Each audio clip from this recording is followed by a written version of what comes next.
So Kubera channel స్వాగతం. So మనం ఈరోజు చూసినట్లయితే నిఫ్టీ అనేది మనకి మార్కెట్ బాగా డౌన్ అవడం చూస్తున్నాము. నియర్ అబౌట్ మనకి 23,961 దగ్గర ట్రేడ్ అవడం మనం ఇక్కడ చూస్తున్నాము. సో ఆల్మోస్ట్ 250 పాయింట్స్ మనకి డౌన్లో ట్రేడ్ అయిందండి. అండ్ ఈవెన్ మనకి బ్యాంక్ నిఫ్టీ కూడా సో మనకి ఏదైతే సపోర్ట్ అనుకున్నామో అది డైరెక్ట్ బ్రేక్ డౌన్ అయ్యి ఆల్మోస్ట్ గ్యాప్ డౌన్ అవడం వల్ల మనకి ఏంటంటే ఒక రేంజ్లోనే స్మాల్ రేంజ్లో వన్స్ గ్యాప్ డౌన్ అయిన తర్వాత స్మాల్ రేంజ్లోనే ట్రేడ్ అయింది. సో దీనికి గల కారణం ఏంటనేది ఒకసారి చూద్దాము. మేజర్గా మనం చూసినట్లయితే బ్యాంక్ ఆఫ్ జపాన్ వచ్చేసి ఇంట్రెస్ట్ రేట్స్ సేమ్గా ఉన్నట్లుగా మనకు వచ్చేసి ఇక్కడ చూస్తున్నాము. అండ్ ఇంకోటి వచ్చేసి మనకి US current account deficit hits record high in the third quarter. So మనకి రికార్డ్ హైలో కరెంట్ అకౌంట్ డెఫిసిట్ అనేది ఎప్పుడైతే ఎక్కువ ఉంటుందో ఆటోమేటిక్గా అది మార్కెట్లో నెగిటివ్ ప్రమాదం అయితే ఉంటుంది, మన నెగిటివ్ సూచన అయితే ఉంటుంది. Next even bank of England చూసినట్లయితే interest rate so bank of England కూడా ఇంట్రెస్ట్ రేట్స్ని అలానే పెట్టింది. సో బ్యాంక్ ఆఫ్ ఇంట్రెస్ట్ స్టడీగా పెట్టింది, బ్యాంక్ ఆఫ్ జపాన్ కూడా స్టడీగా పెట్టింది. అండ్ మోర్ ఓవర్ మీరు ఇక్కడ చూసినట్లయితే మనకి ఫెడ్ వచ్చేసి 0.25% మనకి రేట్ కట్ చేసినా కానీ మార్కెట్లో కొంత క్రాష్ అయితే అయింది. ఎందుకంటే బికాస్ ఆఫ్ ఇక్కడ మనం చూసినట్లయితే on Wednesday, stumbled on Wednesday with major news stumbling after the Federal Reserve implemented a quarter point interest rate cut but hinted at a slower pace of future reductions. So ఫ్యూచర్లో మనకు వచ్చేసి reductions చాలా తక్కువ ఉండొచ్చు అన్నట్లుగా మనం ఇక్కడ చెప్తున్నారు. దానివల్ల మార్కెట్లో కొంత కరెక్షన్ వచ్చినట్లుగా మనం చూస్తున్నాము. ఓకే, సో రేపు లెవెల్స్ ఎలా ఉండొచ్చు అనేది ఒకసారి చూద్దాము.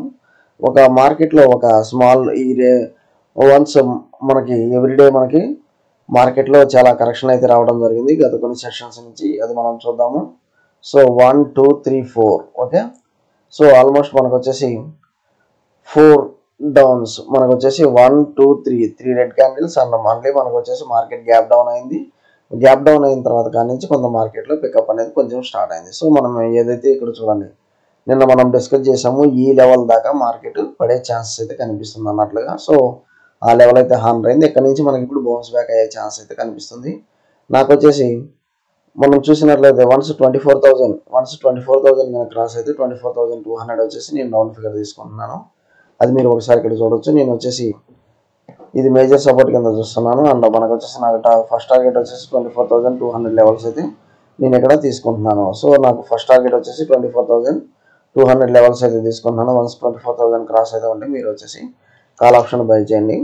లేదంటే మనకు వచ్చేసి 23,885 అంటే ఆల్మోస్ట్ 23,900 ఒకసారి డౌన్ సైడ్ కింద బ్రేక్ అయితే మాత్రం పుట్ ఆప్షన్ అయితే బై చేయండి. ఓకే, అండ్ ఈవెన్ మన బ్యాంక్ నిఫ్టీ చూసినట్లయితే మనకి ఇది కూడా ఒక స్మాల్ రేంజ్లో అయితే మనకి ఫార్మేషన్ అనేది జరిగింది. కాకపోతే ఇక్కడ నుంచి వచ్చేసి నేను సో ఎక్కడ నేను మార్కెట్లో మేజర్ కరెక్షన్ సెల్లింగ్ ఉంటుంది, అక్కడ మనకి మార్కెట్లో అప్ సైడ్ మూమెంటం ఉంటుంది అనేది చూస్తాను. సో అప్ సైడ్ టార్గెట్ వచ్చేసి నాకు నియర్ అబౌట్ ఈ లెవెల్స్ దాకా నాకు టార్గెట్ ఉంటుందండి, 52,000 లెవెల్స్ దాకా. సో 51,610 కదా, సో మనకు వచ్చేసి 51,700 లెవెల్స్. సో 51,700 లెవెల్స్ ఎప్పుడైతే బ్రేక్ అవుతుందో మనకు వచ్చేసి ఆ లెవెల్స్ నుంచి నేను బయింగ్ సైడ్కి వెళ్తాను. సో 51,700 లెవెల్స్ నుంచి నేను బయింగ్ సైడ్కి వెళ్తాను.